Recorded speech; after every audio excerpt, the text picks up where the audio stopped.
Hello guys, I'm back. So ngayon ay mag-update tayo sa ating side yard dito sa ating hobby natin. So ngayon lang ako nakapag-update guys kasi na-busy tayo So ngayon ay hapon na. So tapos na ako nagpakain ng baby brine shrimps natin dito sa gilid. Yan. At isa-isahin natin yung mga tanks. So ngayon dito sa ating mga fry, yung yellow pingo, ayan, medyo malaki na sila.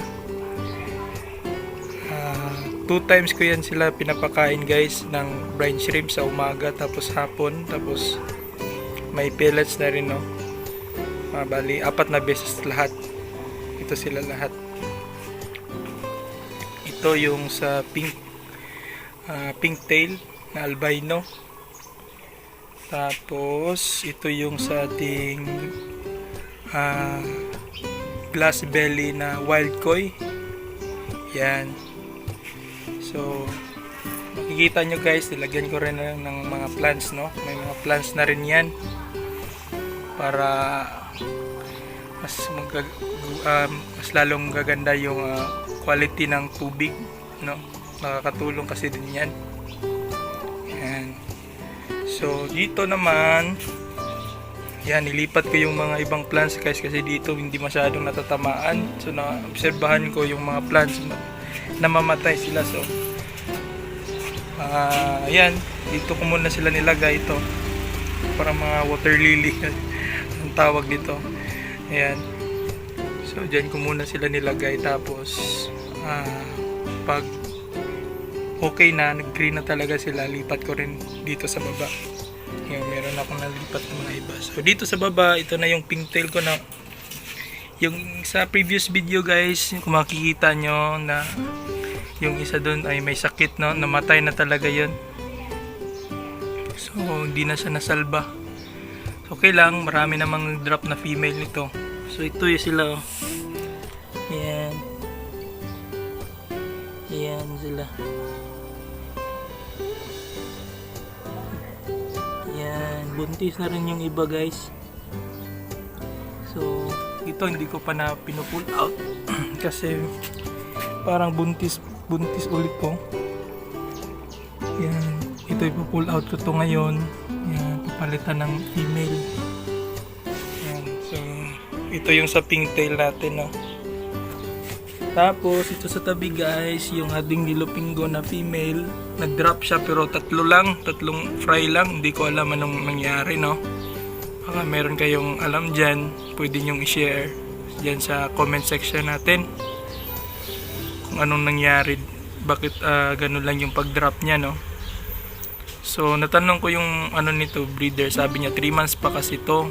So baka mga 4th month nito or 5th month doon na talaga magda-drop ng marami.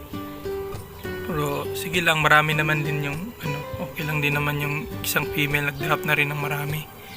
So dito sa kabila guys, ito yung ating wild koi na short body glass belly. So ito na sila. Yan, ito yung mga parents. At tsaka yung first batch, tsaka second batch, pinagsama ko na.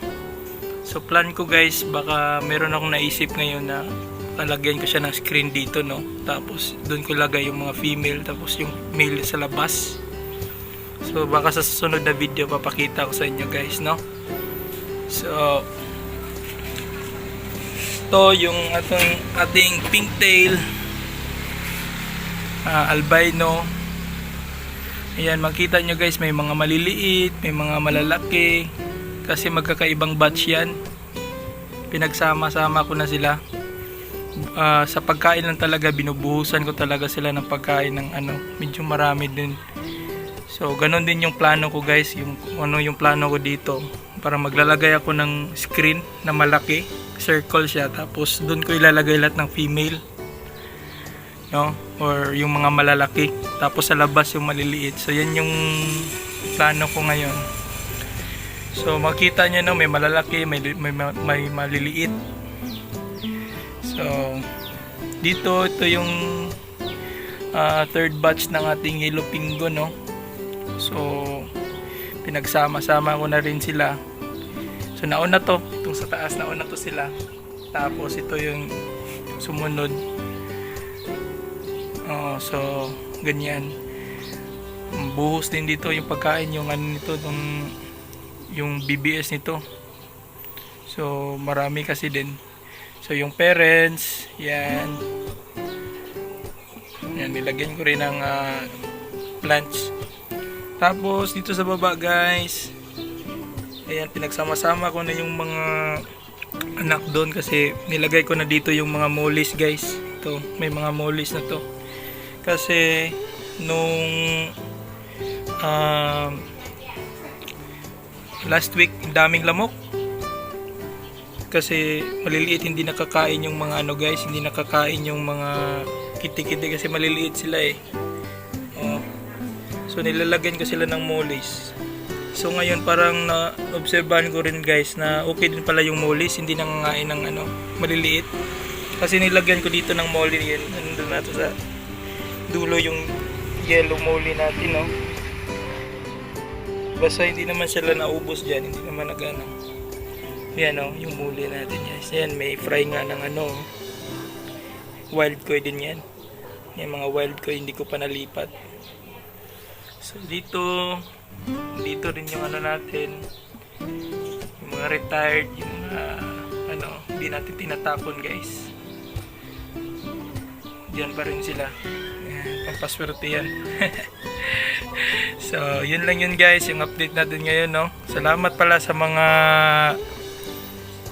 ano natin, new subscribers natin, sa mga nag-like ng video, nag-subscribe, sa mga nag-share. Salamat sa inyo guys. Salamat sa gasolina ba. At shoutout ko si si Sir Paxiw, no. Salamat sa pag dito sa YouTube channel ko, sir. And sa nagtatanong dito kung nasa Thailand ba ako, ang sagot ko is yes, nandito ako sa South Thailand. Malapit na to sa Laos. 3 hours na lang dito ang Laos Valley guys. So napunta ako dito kasi ang napangasawa ko is from here. So yun, dito na rin ako nag-work, ganyan. So singit ko na lang mamaya yung mga shoutouts. So yan pala yung asawa ko. Yan. Yan. So yun lang. Tsaka ano pala, nakalimutan ko yung tank. Yung tank pala guys, sorry. May nagtanong sa tank ko. Ano to siya? 10 pahaba nito na 10, tapos 8 dito, tapos yung tawag yan length ano siya 18. So 10, 8, 18. So nisenyo ko siya guys, ano lang din, base sa space din. So ayan, kinalkula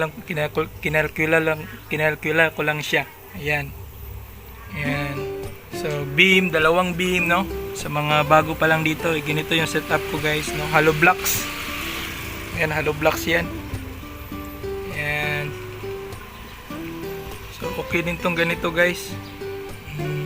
Hindi rin siya natutumba o nasisira agad. So yun lang, dito lang ako magtatapos guys. Salamat. Don't forget to like, share, and subscribe. Salamat!